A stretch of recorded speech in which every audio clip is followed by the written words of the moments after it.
Hello student, আজকে তোমাদের biology second chapter class 10 এর কম্পোনেন্ট কোঅর্ডিনেশন এটা একটু এক্সপ্লেন করে যাচ্ছি। ঠিক আছে, তো এই চ্যাপ্টারটা বলতে গেলে প্রথমে আমাদের বলতে হবে যে স্টিমুলাস জিনিসটা কি। ঠিক আছে, তো স্টিমুলাস মানে কি? কন্ট্রোল এন্ড কোঅর্ডিনেশন আমাদের প্রথম স্টিমুলাস জিনিসটা। স্টিমুলাস হচ্ছে আমি আমার চারপাশে সারাউন্ডিংস এর সাথে আমার বডি কিভাবে রিয়েক্ট করে, এটা হচ্ছে স্টিমুলাস। ওকে, যেমন কোনো কিছু দেখতে পেয়েছি, আমার প্রথম রিয়েক্ট কে করবে? আই, আমি দেখতে পেলাম। বা কোনো কিছু শুনতে পেয়েছি, কে এটা রিয়েক্ট করবে? ইয়া। বা কোনো কিছু গন্ধ করতে পেয়েছি, নোজ। বা ঠান্ডা গরম বুঝতে পারি কিভাবে? তো স্কিন।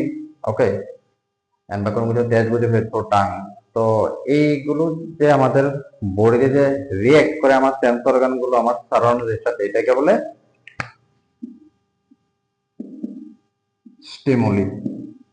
ওকে, আর এই স্টিমুলাস গুলো যে আমাদের বডির সেন্স অর্গান গুলো যে ওয়ার্ক করে, একসাথে মিলে যে ওয়ার্ক করে, এই যে এই ওয়ার্কিং যে কন্ডিশনটা, এটাকে বলে কোঅর্ডিনেশন।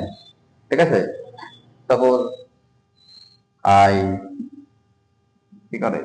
সাইট, তারপর নোজ, স্মেল, ইয়ার, হিয়ারিং,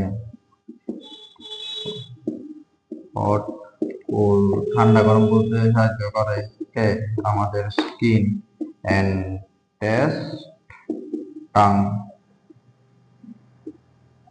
তো এইগুলোই তো মেনলি আমাদের সেন্স অর্গান গুলো আছে। তো এই সেন্স অর্গান গুলো আমাদের সারাউন্ডিংয়ের সাথে কিভাবে রিঅ্যাক্ট করে, এটাকে বলে স্টিমুলি। আর স্টিমুলি গুলো যে ওয়ার্কিং কন্ডিশন একসাথে, এটাকে বলে কোঅর্ডিনেশন।